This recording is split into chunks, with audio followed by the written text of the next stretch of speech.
Développement de la civilisation moderne.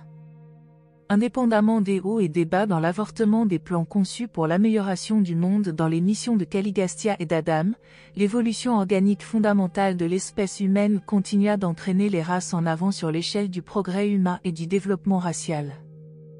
Il est possible de retarder l'évolution, mais non de l'arrêter.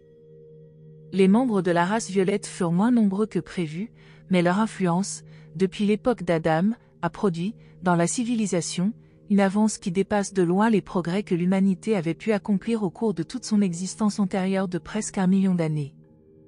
1. Le berceau de la civilisation.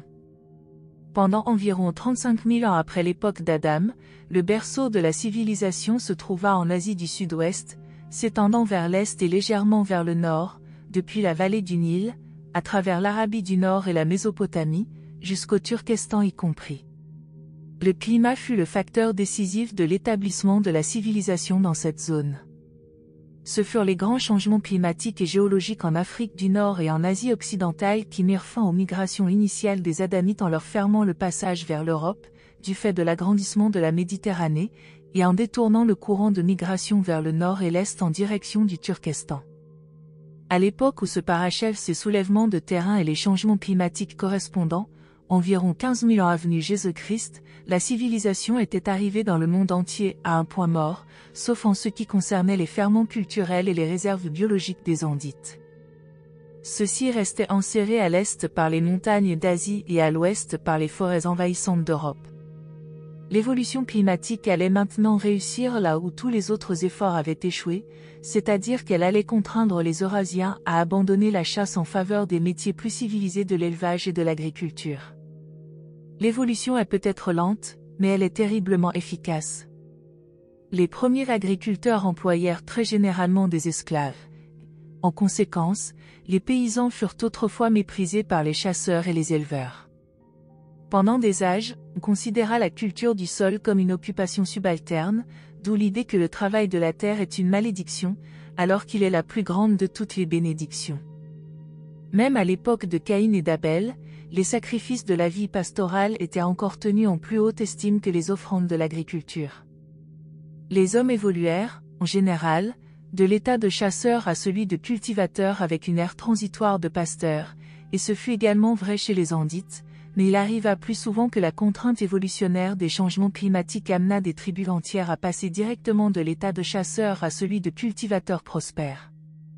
Toutefois, ce phénomène du passage immédiat de la chasse à l'agriculture ne se produisit que dans les régions où le mélange racial comportait une forte proportion de sang violet.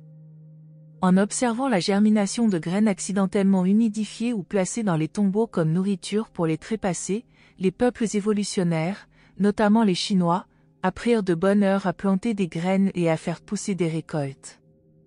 Mais, dans toute l'Asie du Sud-Ouest, le long des alluvions fluviales fertiles et des plaines adjacentes, les Andites mettaient en œuvre les techniques agricoles améliorées qu'ils avaient héritées de leurs ancêtres, pour qui le fermage et le jardinage avaient été la principale occupation à l'intérieur des limites du second jardin. Pendant des milliers d'années, les descendants d'Adam avaient cultivé, dans les hautes terres de la bordure supérieure de la Mésopotamie, des variétés de blé et d'orge améliorées dans le jardin. Les descendants d'Adam et d'Adanson s'y rencontraient, commerçaient et se fréquentaient socialement. Ce furent ces changements forcés dans les conditions de vie qui amenèrent une si grande proportion de la race humaine à pratiquer un régime alimentaire omnivore.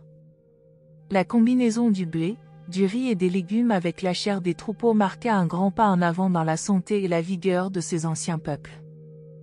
2. Les outils de la civilisation. La croissance de la culture humaine est fondée sur le développement des outils de la civilisation, et les outils que les hommes employèrent pour sortir de l'état sauvage se révélèrent efficaces dans la mesure exacte où ils libéraient la main-d'œuvre humaine pour des tâches plus élevées. Vous qui vivez aujourd'hui dans un cadre moderne de culture naissante et de commencement de progrès dans les affaires sociales, vous qui disposez même d'un peu de temps libre pour réfléchir au sujet de la société et de la civilisation, ne perdez pas de vue le fait que vos ancêtres primitifs n'avaient que très peu ou pas du tout de loisirs susceptibles d'être consacrés à des réflexions sérieuses et à des méditations sociales. Les 4 premiers grands progrès dans la civilisation humaine furent 1. La conquête du feu. 2. La domestication des animaux. 3. La mise en esclavage des prisonniers. 4. La propriété privée. Le feu, la première grande découverte, finit par ouvrir les portes du monde scientifique, mais, sous ce rapport, il y avait peu de valeur pour les hommes primitifs. Ceux-ci refusaient de reconnaître que les phénomènes ordinaires pouvaient s'expliquer par des causes naturelles. Quand on leur demanda d'où leur venait le feu, ils ne tardèrent pas à substituer, à la simple histoire d'Andon et du silex, la légende d'un Prométhée et de la manière dont il déroba le feu du ciel.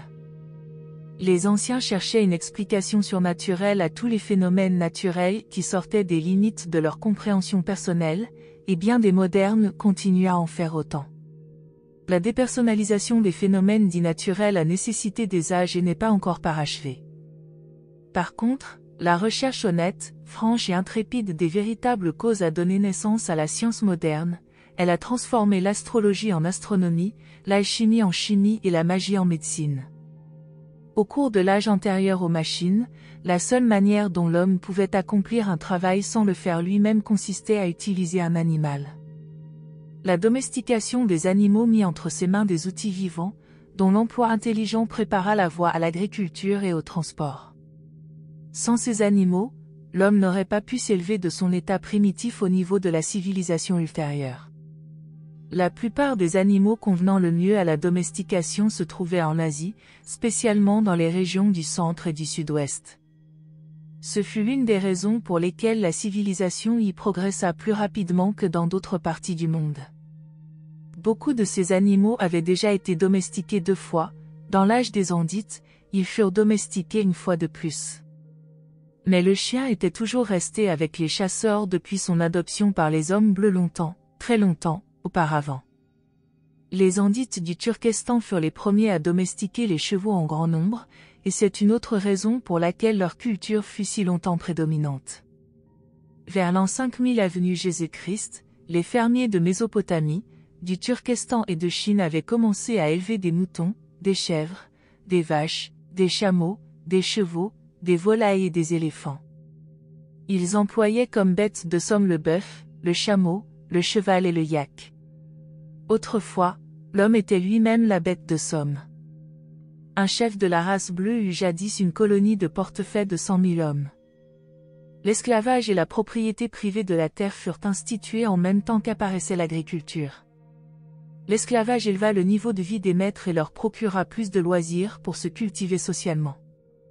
Les sauvages sont les esclaves de la nature, mais la civilisation scientifique confère lentement à l'humanité une liberté croissante. Par les animaux, le feu, le vent, l'eau et l'électricité, les hommes se sont libérés de la nécessité de travailler sans répit, ils continueront dans cette voie en découvrant de nouvelles sources d'énergie. Indépendamment des troubles provisoires engendrés par l'invention prolifique de machines, les bénéfices ultimes que l'homme retirera de ces inventions mécaniques sont inestimables. La civilisation ne peut jamais fleurir, et encore bien moins s'établir, avant que les hommes aient le loisir de penser, de faire des plans et d'imaginer de nouvelles et meilleures méthodes pour faire les choses. Au début, l'homme s'appropria simplement son abri, il vivait sous des corniches de rochers ou dans des grottes. Ensuite, il adapta des matériaux naturels, tels que le bois et la pierre, à la création de huttes pour sa famille. Enfin, il entra dans le stade créatif d'édification des maisons et apprit à fabriquer des briques et autres matériaux de construction. Les peuplades des hauts plateaux du Turkestan furent les premières, parmi les races relativement modernes, à bâtir leurs habitations en bois. Leurs maisons ressemblaient assez aux cabanes primitives en rondins des pionniers américains. Dans toutes les plaines, on éleva des demeures humaines en briques crues, plus tard, en briques cuites. Les anciennes races fluviales bâtissaient leurs huttes en enfonçant de grands poteaux en cercle dans le sol, on réunissait ensuite les sommets des poteaux, ce qui formait une armature pour la hutte, on l'entrelaçait avec des roseaux transversaux, et l'ensemble ainsi créé ressemblait à un immense panier inversé. On pouvait ensuite recouvrir cette structure d'une couche d'argile. Après séchage au soleil, on disposait d'une habitation étanche rendant de grands services. Ce fut à partir de ces huttes primitives que prit naissance indépendamment l'idée ultérieure de tresser toutes sortes de paniers. Dans une tribu, L'idée de faire des poteries naquit en observant l'effet produit quand on barbouillait les cadres de bois avec de l'argile humide. La pratique de durcir les poteries par cuisson fut découverte lors de l'incendie accidentel d'une de ces primitives recouvertes d'argile. Les arts de l'Antiquité eurent souvent pour origine des circonstances fortuites de la vie quotidienne des peuplades primitives. Du moins, ce fut à peu près entièrement vrai pour les progrès évolutionnaires de l'humanité jusqu'à l'arrivée d'Adam. La poterie avait d'abord été introduite par l'état-major du prince, il y a environ 500 000 ans, mais la fabrication de récipients d'argile avait pratiquement cessé depuis plus de 150 000 ans. Seuls les Nodites présumériens de la côte du Golfe continuèrent à faire des récipients d'argile. L'art de faire des poteries fut ranimé durant l'époque d'Adam. La propagation de cet art coïncida avec l'extension des déserts d'Afrique, d'Arabie et d'Asie centrale. Il se répandit dans l'hémisphère oriental en partant de Mésopotamie par vagues successives de techniques améliorées. Ces civilisations de l'âge andite ne peuvent pas toujours être retracées par les stades de leur poterie ou de leurs autres arts. Le cours normal de l'évolution humaine fut prodigieusement compliqué par les deux régimes de Dalmatia et d'Éden. Il arrive souvent que la qualité des vases et outils des époques plus tardives soit inférieure à celle des produits initiaux des peuples andites plus purs. 3. Ville, manufacture et commerce. La destruction climatique des riches prairies, terrains de chasse et de pâturage du Turkestan, commencée vers l'an 12 000 avenue Jésus-Christ, contraignit les hommes de ces régions à recourir à de nouvelles formes d'industrie et de manufacture rudimentaires. Certains s'orientèrent vers l'élevage de troupeaux domestiqués, d'autres devinrent agriculteurs ou recueillirent des aliments d'origine aquatique, mais les andites intelligents de type supérieur choisirent de se lancer dans le commerce et la manufacture.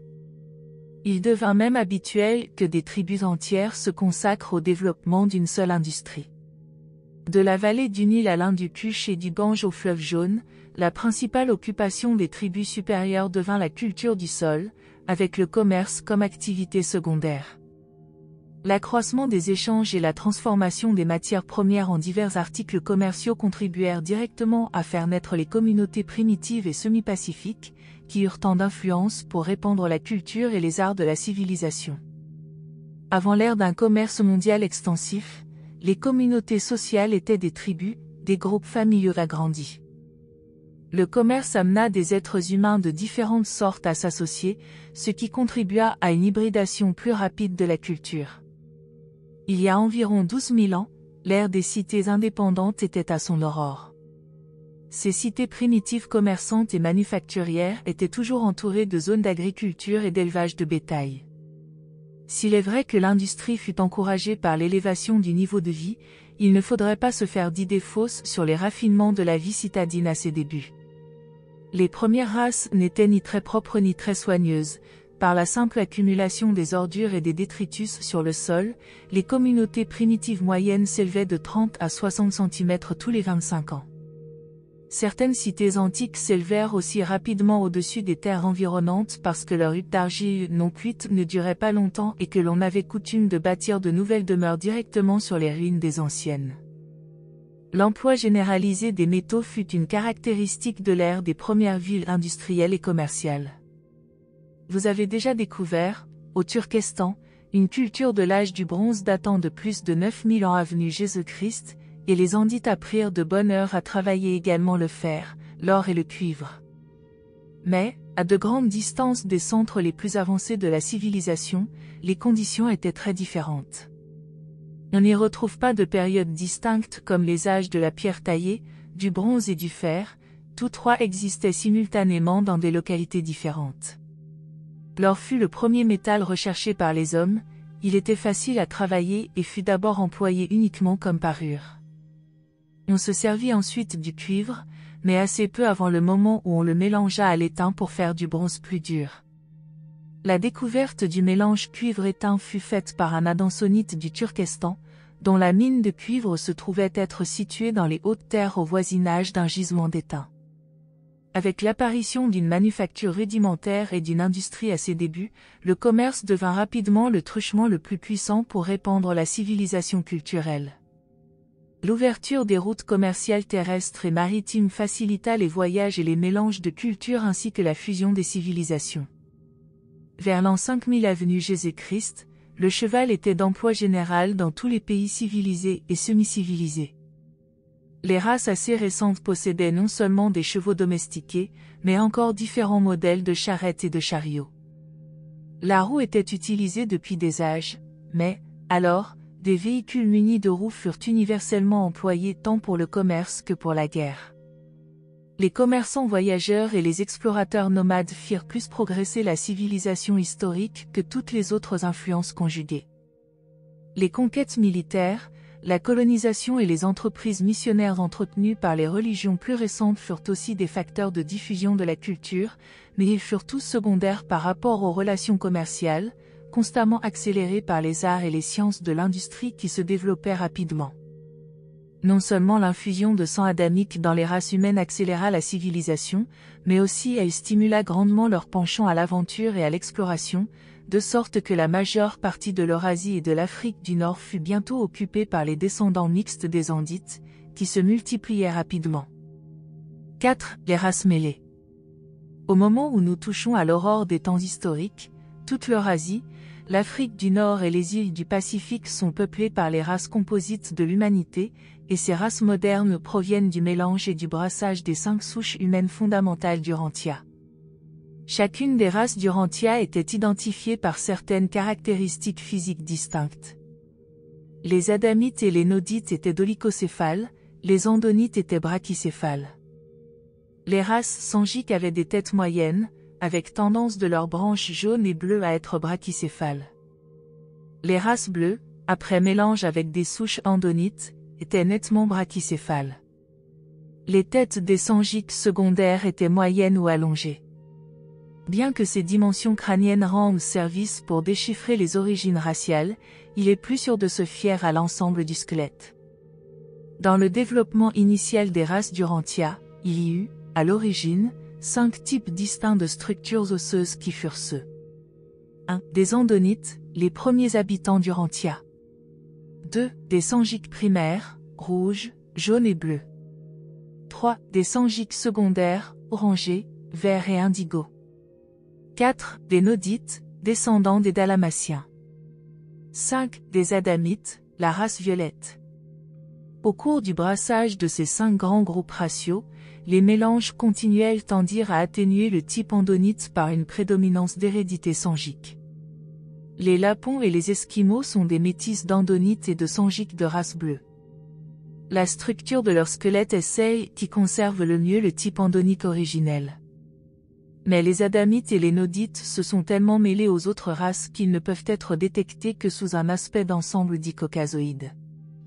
Quand les restes humains des 20 derniers millénaires seront déterrés, il sera donc généralement impossible de distinguer clairement les 5 types originels. L'étude des structures osseuses révélera que l'humanité est maintenant divisée à peu près en 3 classes. 1. Les caucasoïdes, le mélange andite des souches adamites et nodites, modifié ensuite par un apport de sangiques primaires, d'un peu, de secondaires, et par des croisements considérables avec les andonites. Les races blanches occidentales ainsi que certains peuples indiens et touraniens sont compris dans ce groupe. Le facteur unifiant de cette division est la plus ou moins grande proportion d'hérédité andite. 2. Les mongoloïdes, les sangiques du type primaire, y compris les races originelles rouges, jaunes et bleues. Les Chinois et les Amérindiens appartiennent à ce groupe. En Europe, le type mongoloïde a été modifié par un mélange de sangiques secondaires et d'andonites, et plus encore par un apport d'andite. Les Malais et autres peuples indonésiens sont inclus dans cette classification, bien que leur sang contienne un pourcentage élevé d'hérédité sangique secondaire. 3. Les négroïdes, les sangiques du type secondaire, qui incluaient, à l'origine, les races orangées, vertes et indigo. C'est le nègre qui fournit le meilleur exemple de ce type, que l'on retrouve en Afrique, aux Indes et en Indonésie, dans tous les lieux où les races sangiques secondaires s'étaient installées. En Chine du Nord, il existe un certain mélange des types caucasoïdes et mongoloïdes. Dans le Levant, les caucasoïdes et les négroïdes se sont mêlés, aux Indes ainsi qu'en Amérique du Sud, les 3 types sont représentés. Les caractéristiques du squelette des 3 types survivants subsistent encore et aident à identifier les récents ancêtres des races humaines d'aujourd'hui. 5. La société culturelle. L'évolution biologique et la civilisation culturelle ne sont pas nécessairement liées. Au cours d'un âge quelconque, l'évolution organique peut poursuivre son cours sans obstacle, même au milieu d'une décadence culturelle. Mais, quand on passe en revue de longues périodes de l'histoire humaine, on constate finalement que l'évolution et la culture ont un lien de cause à effet. L'évolution peut progresser en l'absence de culture, mais la civilisation culturelle ne fleurit pas sans un arrière-plan approprié de progrès racial antérieur. Adam et Ève n'introduisirent aucun art de la civilisation étranger au progrès de la société humaine, mais le sang adamique accrut les aptitudes inhérentes aux races et accéléra le développement économique et le progrès industriel. L'effusion d'Adam améliora le pouvoir cérébral des races, ce qui hâta considérablement les processus d'évolution naturelle. Par l'agriculture, la domestication des animaux et une meilleure architecture, l'humanité échappa graduellement aux pires phases de la lutte incessante pour vivre et commença à rechercher le moyen d'adoucir la manière de vivre. Ce fut le début de ses efforts pour parvenir à un niveau de plus en plus élevé de confort matériel. Par la manufacture et l'industrie, les hommes augmentent graduellement la somme des plaisirs de la vie de mortels. Cependant, la société culturelle n'est pas un grand club bienfaisant de privilèges hérités dans lequel tous les hommes sont nés membres sans droit d'entrée, et entièrement égaux. Elle est plutôt une haute corporation, toujours en progrès, d'artisans terrestres, n'admettant dans ses rangs que les plus nobles des travailleurs qui s'efforcent de faire du monde un cadre meilleur, dans lequel leurs enfants et les enfants de leurs enfants pourront vivre et progresser au cours des âges à venir. Et cette corporation de la civilisation exige des droits d'admission coûteux, impose des disciplines strictes et rigoureuses, inflige de lourdes amendes à tous les dissidents et non-conformistes, tandis qu'elle confère peu de licences ou de privilèges personnels en dehors d'une sécurité accrue contre les dangers communs et les périls raciaux. L'association sociale est une forme d'assurance pour la survie, et les hommes ont appris qu'elle était profitable, c'est pourquoi la plupart des individus sont disposés à payer les primes de sacrifice de soi et de restriction des libertés personnelles que la société extorque à ses membres comme rançon de cette protection collective accrue. Bref, le mécanisme social d'aujourd'hui est un plan d'assurance par essai et erreur destiné à fournir un certain degré de protection contre un retour aux terribles conditions antisociales caractéristiques des premières expériences de la race humaine. La société devient ainsi un plan coopératif pour obtenir la liberté civile par des institutions, la liberté économique par le capital et les inventions, la liberté sociale par la culture, et la protection contre les violences par des règlements de police. La force ne crée pas le droit, mais elle fait respecter les droits communément reconnus de chaque génération successive. La mission majeure du gouvernement consiste à définir le droit, la réglementation juste et équitable des différences de classe, et l'obligation d'une égalité de chance devant la loi. Chaque droit humain est associé à un devoir social, un privilège de groupe est un mécanisme d'assurance qui exige infailliblement le paiement total des primes astreignantes de service au groupe. Et les droits collectifs, aussi bien que ceux des individus, doivent être protégés, y compris la réglementation des penchants sexuels. La liberté soumise à des règles collectives est le but légitime de l'évolution sociale. La liberté sans restriction est le rêve chimérique et vain du mental d'humains instables et superficiels. 6. Le maintien de la civilisation. Alors que l'évolution biologique a constamment progressé vers le mieux, une grande partie de l'évolution culturelle est sortie de la vallée de l'Euphrate en vagues successives qui s'affaiblirent avec le temps, jusqu'à ce que, finalement, la totalité des descendants de pur sang adamique fût partie enrichir les civilisations d'Asie et d'Europe. Les races ne s'amalgamèrent pas complètement, mais leurs civilisations se mêlèrent dans une large mesure. La culture se répandit lentement à travers le monde. Il faut que cette civilisation soit maintenue et encouragée, car il n'existe plus aujourd'hui de nouvelles sources de culture, plus d'indices pour renforcer et stimuler le lent progrès évolutif de la civilisation. La civilisation qui évolue maintenant sur Urantia est fondée sur les facteurs suivants dont elle est issue. 1. Les circonstances naturelles. La nature et l'étendue d'une civilisation matérielle sont déterminées, dans une large mesure, par les ressources naturelles disponibles. Le climat, Le temps qu'il fait et de nombreuses conditions physiques sont des facteurs dans l'évolution de la culture. Au début de l'ère andite, il n'y avait, dans le monde entier, que 2 zones étendues et fertiles constituant des territoires de chasse ouverts. L'une se trouvait en Amérique du Nord et fut envahie par les Amérindiens, l'autre se trouvait au nord du Turkestan et fut partiellement occupée par une race andonite jaune. Les facteurs essentiels de l'évolution d'une culture supérieure dans le sud-ouest de l'Asie furent la race et le climat. Les Andites étaient un grand peuple, mais le facteur décisif qui détermina le cours de leur civilisation fut l'aridité croissante de l'Iran, du Turkestan et du Xinjiang, qui les força à inventer et à adopter des méthodes nouvelles et avancées pour arracher des moyens d'existence à leurs terres de moins en moins fertiles. La configuration des continents et d'autres dispositions géographiques exercent une grande influence pour déterminer la paix ou la guerre. Très peu d'Urantiens ont pu bénéficier d'une occasion aussi favorable pour se développer avec continuité, et sans être molestés, que celle dont ont joui les peuples de l'Amérique du Nord, protégés pratiquement de tous côtés par de vastes océans. 2. Les biens d'équipement. La culture ne se développe jamais sous le règne de la misère. Les loisirs sont essentiels au progrès de la civilisation. Les individus peuvent acquérir, sans fortune matérielle, un caractère ayant une valeur morale et spirituelle, mais une civilisation culturelle ne peut dériver que de conditions de prospérité matérielle qui encouragent les loisirs conjugués avec l'ambition.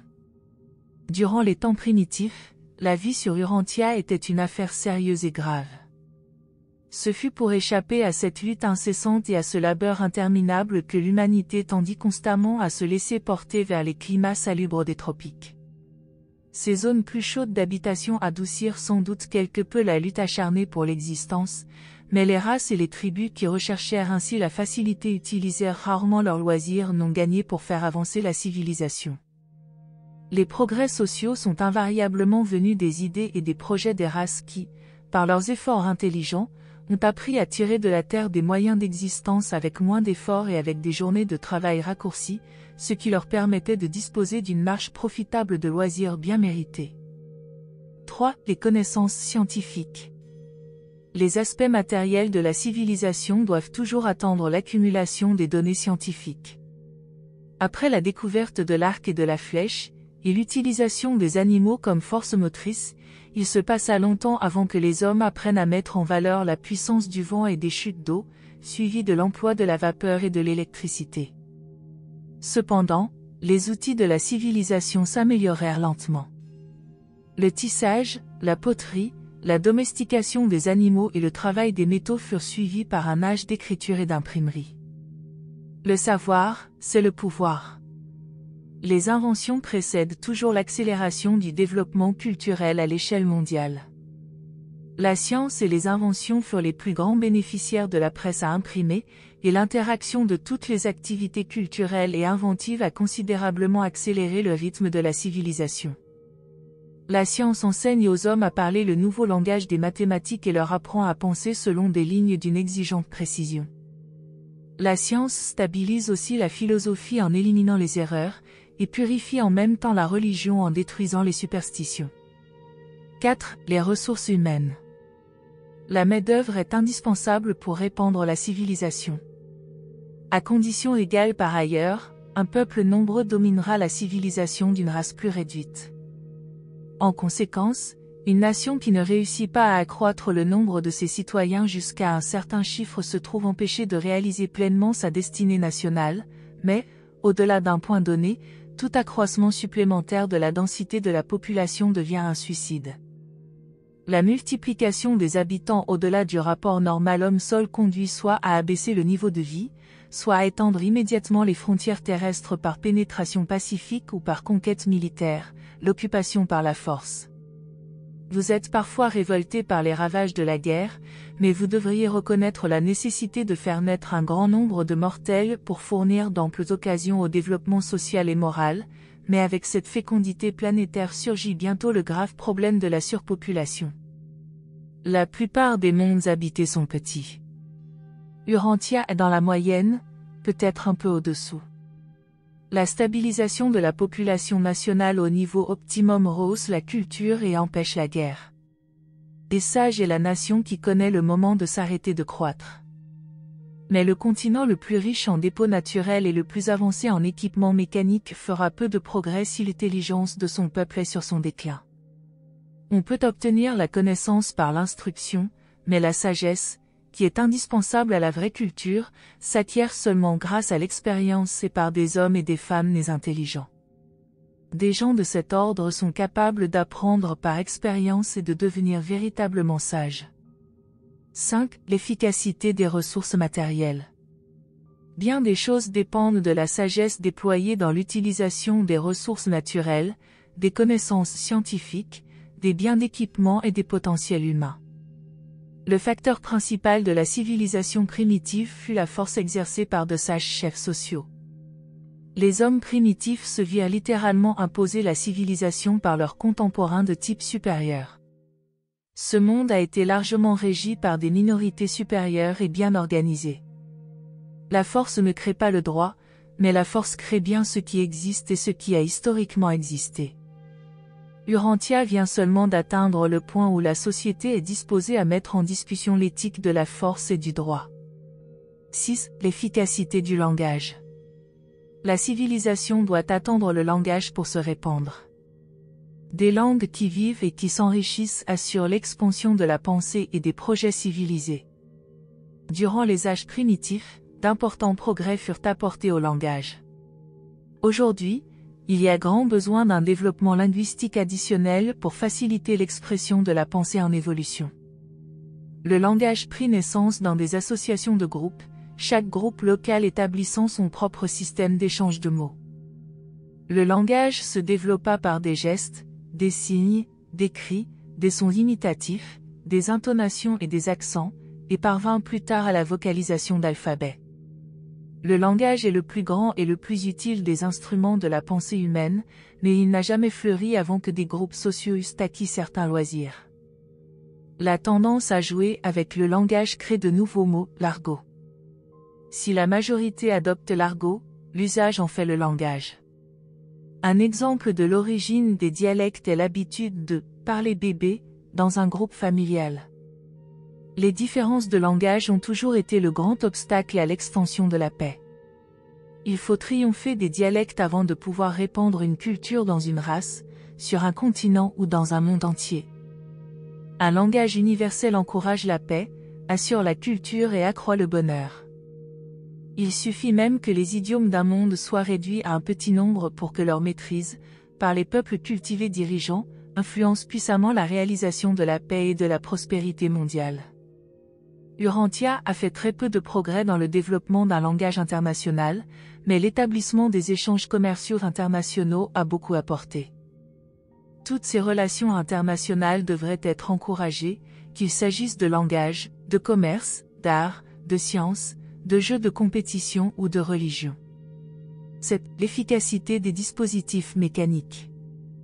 Le progrès de la civilisation est directement lié au développement et à la possession d'outils, de machines et de canaux de distribution. Des outils améliorés, des machines ingénieuses et efficaces, déterminent la survie des groupes rivaux dans le cadre de la civilisation qui progresse. Dans les temps primitifs, la seule énergie employée pour la culture du sol était la main-d'œuvre humaine. Il fallut une longue bataille pour substituer les béufs aux hommes, car cela réduisait des hommes au chômage. Plus récemment, les machines ont commencé à remplacer les hommes, et toute avance dans ce domaine contribue directement au progrès de la société parce qu'elle libère de la main-d'œuvre pour des tâches de plus grande valeur. La science, guidée par la sagesse, peut devenir la grande libératrice sociale des hommes. Un âge de machinisme ne peut tourner au désastre que pour une nation dont le niveau intellectuel est trop faible pour découvrir les méthodes sages et les techniques saines lui permettant de s'adapter avec succès aux difficultés de transition causées par la perte soudaine d'un grand nombre d'emplois due à l'invention trop rapide de nouveaux types de machines économisant la main-d'œuvre. Le caractère des porte-flambeaux. L'héritage social permet aux hommes de se tenir sur les épaules de tous ceux qui les ont précédés et qui ont contribué, si peu que ce soit, à la somme de culture et de connaissances. Dans cette œuvre de transmission du flambeau culturel à la génération suivante, le foyer restera toujours l'institution fondamentale. Les jeux et la vie sociale viennent ensuite, avec l'école en dernier lieu, mais également indispensables dans une société complexe et hautement organisée. Les insectes naissent pleinement éduqués et équipés pour la vie, une existence en vérité très étriquée et purement instinctive. Le bébé humain naît sans éducation, les hommes possèdent donc, en contrôlant l'entraînement éducatif des jeunes générations, le pouvoir de modifier considérablement le cours évolutionnaire de la civilisation.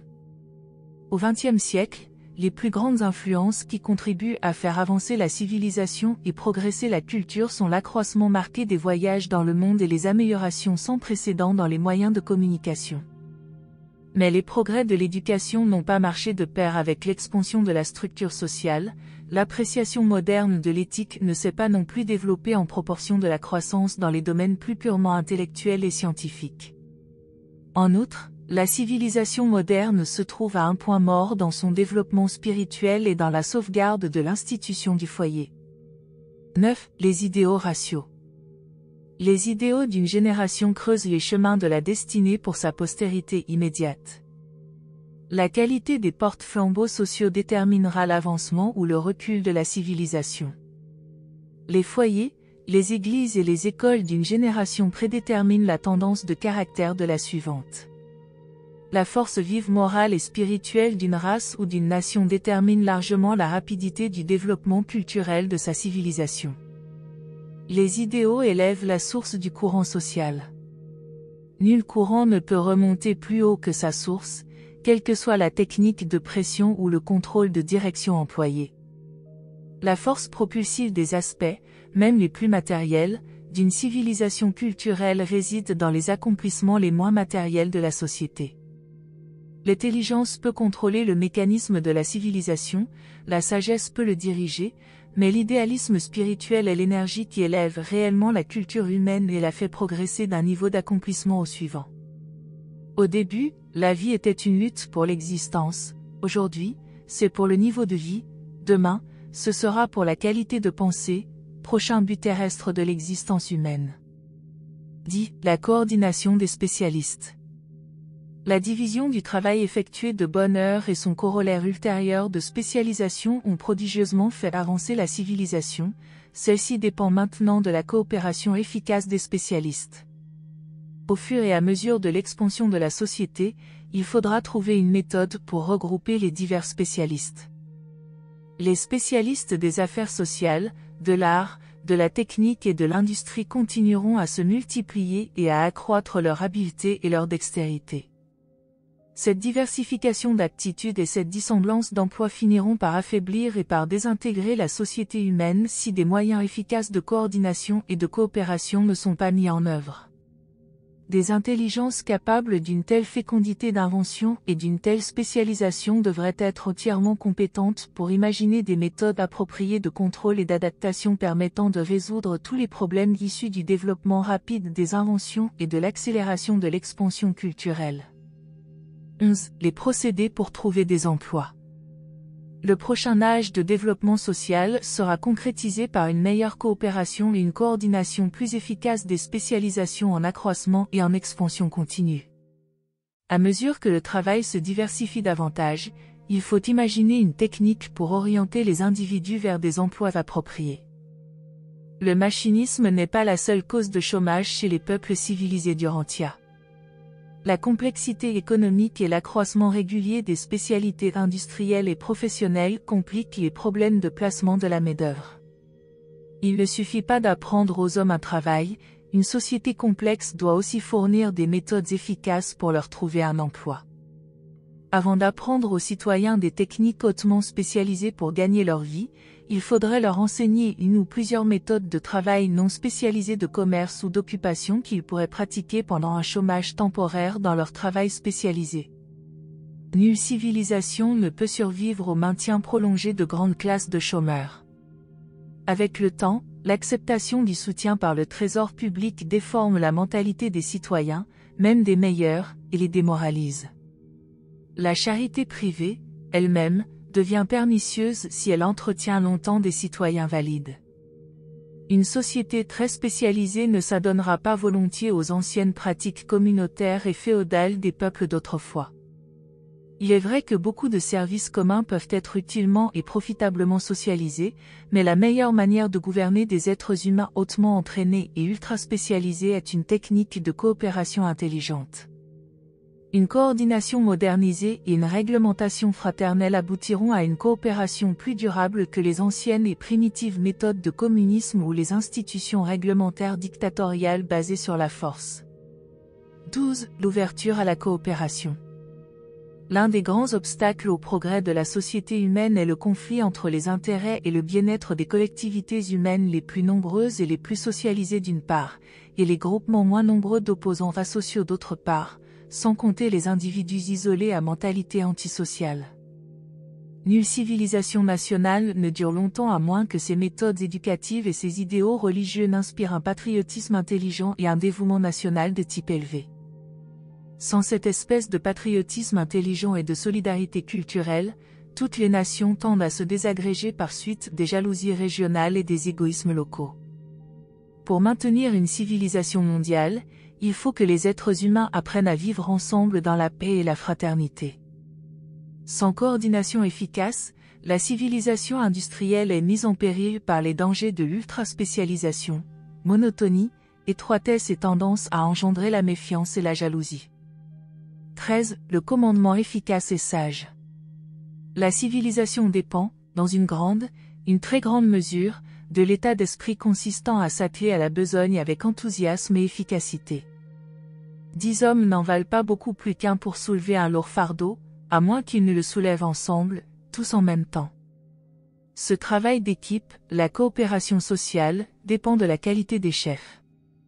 Les civilisations culturelles du passé et du présent ont été basées sur la coopération intelligente des citoyens avec des chefs sages et progressifs. Jusqu'à ce que les hommes aient atteint par évolution des niveaux plus élevés, la civilisation continuera à dépendre d'un commandement sage et vigoureux. Les hautes civilisations naissent d'une liaison sagace entre la richesse matérielle, la grandeur intellectuelle, la valeur morale, l'habileté sociale et la clairvoyance cosmique. 14. Les changements sociaux. La société n'est pas une institution divine, elle est un phénomène d'évolution progressive. Une civilisation qui progresse est toujours retardée quand ses chefs sont lents à effectuer, dans l'organisation sociale, les changements essentiels pour marcher de pair avec les développements scientifiques de l'âge. Ceci dit, il ne faut pas mépriser certaines choses simplement parce qu'elles sont vieilles, ni embrasser sans réserve une idée simplement parce qu'elle est originale et neuve. Les hommes ne devraient pas avoir peur d'expérimenter avec les mécanismes de la société, mais les aventures d'adaptation culturelle devraient toujours être contrôlées par ceux qui sont pleinement au courant de l'histoire de l'évolution sociale. Il faudrait toujours que les innovateurs soient conseillés par la sagesse de ceux qui ont l'expérience pratique dans les domaines des tentatives sociales ou économiques envisagées. Nul grand changement social ou économique ne devrait être essayé soudainement. Le temps est essentiel à tous les types d'adaptations humaines, physiques, sociaux ou économiques. Seuls les ajustements moraux et spirituels peuvent être effectués sous l'impulsion du moment. Même pour cela, il faut du temps pour mettre pleinement en œuvre leurs répercussions matérielles et sociales.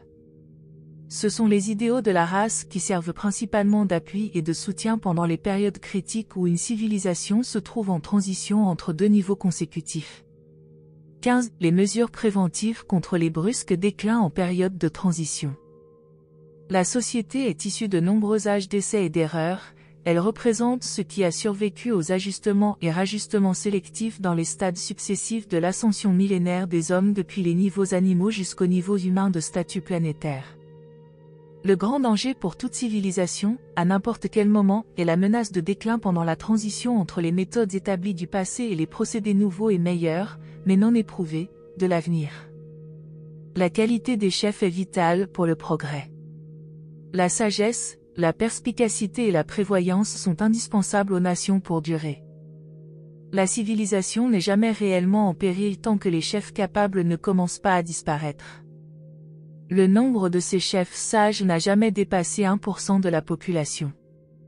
Par ces échelons de l'échelle évolutionnaire, la civilisation s'est élevée au niveau où pouvaient être mises en œuvre les puissances d'influence qui ont culminé dans la culture en expansion rapide au XXe siècle. C'est seulement en adhérant à ces principes essentiels que les hommes peuvent espérer maintenir leurs civilisations actuelles, tout en assurant leur développement continu et leur survie certaine. Telle est l'essence de la longue lutte des peuples de la Terre pour établir la civilisation depuis l'époque d'Adam.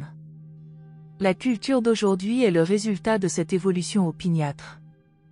Avant la découverte de l'imprimerie, les progrès étaient relativement lents, parce que les hommes d'une génération ne pouvaient bénéficier aussi rapidement des accomplissements de leurs prédécesseurs.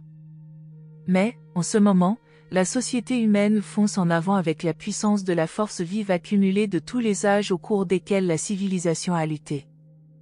Parrainé par un archange de Nébadon. Merci de nous avoir rejoints aujourd'hui, et je vous retrouve bientôt pour une nouvelle exploration passionnante.